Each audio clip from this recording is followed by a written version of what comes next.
안녕하세요. 이번에 보실 종목은 덴티움입니다. 아마 오랫동안 잊혀진 네임이실 수도 있을 것 같아요. 최근에 주가 상승과 바이오주 쪽 테마들 움직임과 전혀 연관성이 없는 주식입니다. 오스템 임플란트가 자진 상장 폐지를 하면서 대표적으로 치과 의료기기 쪽에 덴티움 종목이 있는데요. 중국과 러시아 쪽의 해외 수출을 기반으로 주가가 과거에 크게 상승했던 종목인데 중국 쪽의 매출 성장세가 꺾여서 지금 이런 하락 보신 적 있으신가요? 잡주도 아닌데 어떻게 이럴 수가 있나 싶은데 3월부터 시작해서 9월까지 6개월을 반토막으로 내리꽂았다라고 보시면 되고요. 주봉으로 보시면 지금 올해 2월에 고점 14만원대, 그리고 9월 초에 저점 6만원 후반대, 거의 7만원 정도까지 왔었고, 변동성 자체가 엄청나게 큰 종목입니다. 그런데 저는 이렇게 보고 싶어요. 지금 14만원에서 7만원까지 두 배죠. 18만원에서 여기 10만원, 9만원 수준이죠.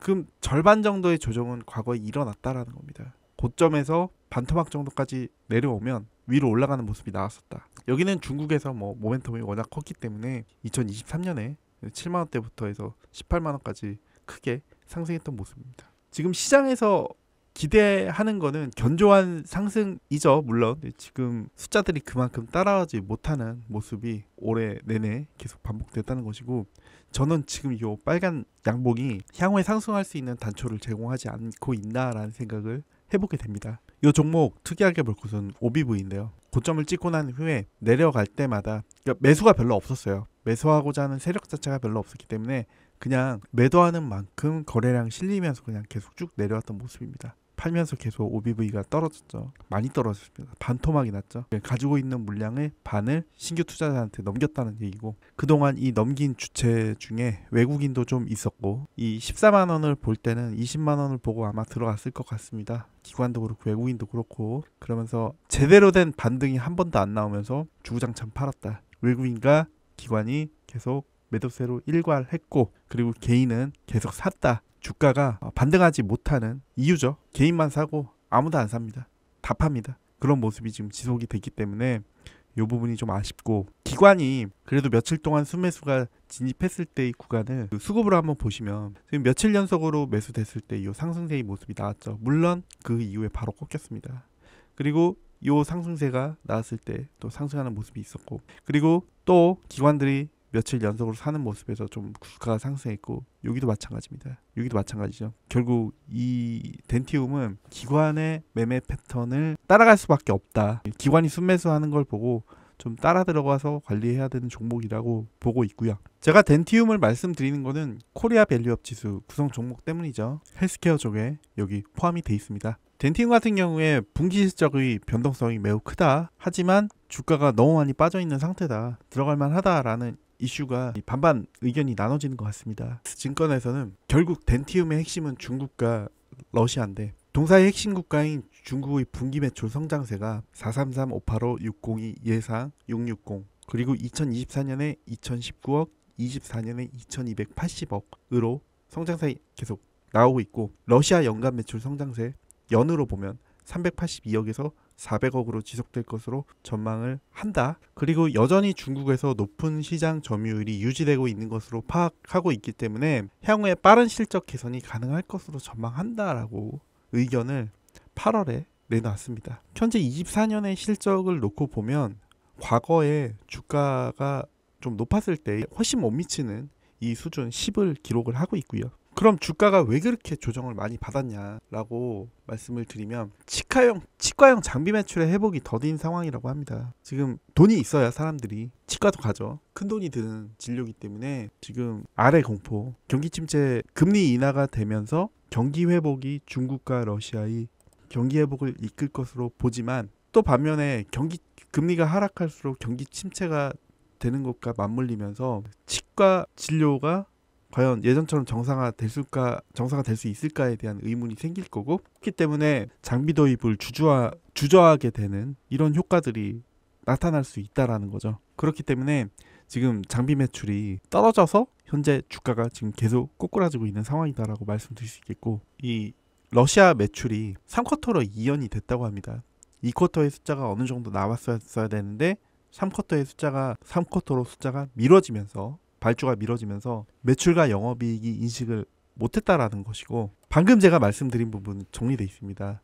전반적인 치과 기자재 수요는 아직 회복세가 뚜렷하지 않은 상황이고, 글로벌 치과 기자재 기업들의 주가 역시 부진하다. 마찬가지입니다. 전 세계 공통이네요. 치과 수요 부진의 첫 번째 촉매가 고금리 환경이었음을 고려할 때 현재 금리는 뚜렷한 하강 국면임을 상기할 필요가 있다. 아래 공포가 남아있는 현 시점에서 치과 수요 회복을 섣불리 말하기 어려우나 결국 치과 환자들은 돌아올 거고 치과 수요가 추후 회복할 것이라는 것은 가시성 있는 기대라고 합니다. 즉, 이 부분이 좀 의미가 있을 것 같은데, 주가가 영원히 하락할 리가 없겠죠. 그렇죠? 그리고 치과 진료를 영원히 미룰 수가 있나요?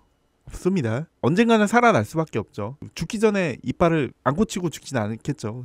결국에는 이 수요는 살아날 것이다. 그렇기 때문에 시간이 지나면 지날수록 그 회복 기대가 가시성이 있다는 거죠. 오늘 지나면 내일, 내일 지나면 모레, 다음 분기, 차차 분기로 미뤄지면서 계속 성장이 결국 그때는 발생을 할 것이고, 그러면서 주가는 오를 수밖에 없는 것이다. 기다리면 된다라는 얘기입니다. 이런 포인트로 덴티움을 좀 바라보셨으면 좋겠다라는 말씀 드리고 싶고, 안 좋은 부분들이 나오면 나올수록 마켓 시어가 일정 수준을 유지하는 한 이 진료를 안 하고 넘어갈 수는 없기에, 인간이 안 좋은 이 레포트들이 나오면 나올수록 어떻게 보면은 매수 타이밍 점점 더 발생하고, 그리고 매도 타이밍은 그럴수록 더 가까워온다 라는 관점으로 좀 보시면 어떨까 싶어요. 과거도 아닙니다. 이거 7월 19일에 10만원인데 9월 초에 68,000원까지 찍었으니까 그새 30% 이상 빠졌던 거죠.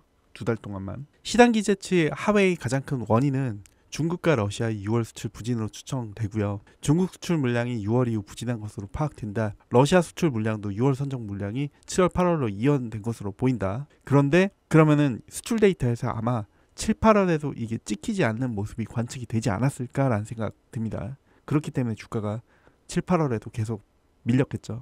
좀 실적 자체로 좀 아쉽다고 하고, 그리고 이 밸류업 지수에 편입된 이유이기도 한데, 동사는 상장 이후 줄곧 높은 비중의 자사주를 유지하고 있는데 기업 가치 제고를 위해 구체적인 자사주 활용 방안을 제시할 필요가 있다고 합니다. 이 부분 뭔가 하겠죠. 이 부분 때문에 주가가 또 이런 주주환원 정책의 이슈로 상승할 수 있는 룸도 또 가지고 있다라고 보시면 될 것 같아요. 결국에는 이 성장세를 기록하기 위해서는 장비 수요가 올라오는 모습이 필요하다고 하고, 주가 하락의 단초를 제공했던 수출 데이터를 보도록 하겠습니다. 오스템은 공장이 서울시 강서구에 있고요. 오스템만 보시면 지금 별로 안 꺾였어요. 상장 폐지가 돼서 뭐 주가 움직이는 없죠. 60, 61, 64까지 이렇게 제대로 움직였는데, 덴티움은 변동성이 큽니다. 22년 말부터 볼게요. 42, 27, 56, 29, 51. 51에서 더 큰 숫자가 나왔으면 1쿼터도 괜찮았겠죠. 근데 37 나왔습니다. 그리고 2쿼터는 46. 늘었는데 왜 떨어졌냐? YOY로 보면 작년에 2쿼터는 56이었는데 이번에 46이에요. 회복이 안 되는 모습이죠. 연간으로. 두 개 합치면 83, 83 정도 나오는데 이거 83 거의 안 늘었습니다. 요런 부분들입니다. 그렇기 때문에 이제 나오네요. YOY 6.9% 상승. 이때 너무 부진했으니까 이거는 61% YOY로 오르긴 했는데 큰 의미를 시장에 못 줬을 것이다 라고 보고 있고, 제가 최신 데이터가 좀 없는 관계로 6월까지만 보시면 14 나오다가 20 나오다가 여기서 20 이상 나와줬어야 되는데 11이 나와버렸습니다. 그림으로 보시면 매출액과 영업이익이 좀 이런 왔다 갔다 하는 모습이 나와서는 안 될 것이다 라고 말씀드리고 싶고요. 덴티움 자체의 문제는 아니고 전 세계적으로 비싼 치과 진료 가격이기 때문에, 즉 피어 그룹들이 다 같은 방향으로 움직일 것이라고 가정을 한다면 근본적인 치과 진료 회복이 일단 우선시 돼야 되는 게 먼저고, 그리고 덴티움 자체적으로는 지금 다른 타사랑도 비교를 해봐도 PR이 너무 낮습니다. 9배 뭐 이렇게 돼 있죠. 수익성에 비해서 너무 낮기 때문에 우리나라만 과도하게 떨어진 것 같다라는 말씀 드리고 싶고, 시가총액 추이에 대해서 좀 보시면 이연된 수요로 수출 데이터 역성장했다고 하는데, 그런데 여기서 수출 데이터 성장세가 23년 4월에 확인이 되면서 주가가 뻥하고 뛰었습니다. 24년 3년 상반기 6월 고점을 기준으로 꺾인 것은 중국 수요 및 러시아 물류 이슈 우려가 대두되면서 꺾인 것이고, 그리고 수출 데이터가 마찬가지로 23년 10월에 꺾였다.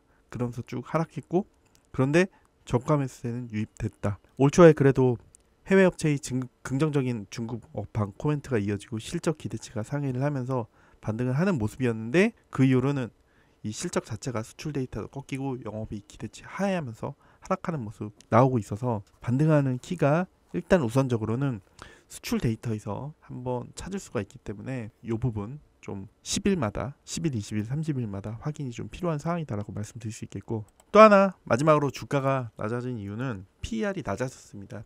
원래 이 덴티움이 빵빵 뜰 때 17년과 18년에 PER을 보시면은 20배가 넘었어요.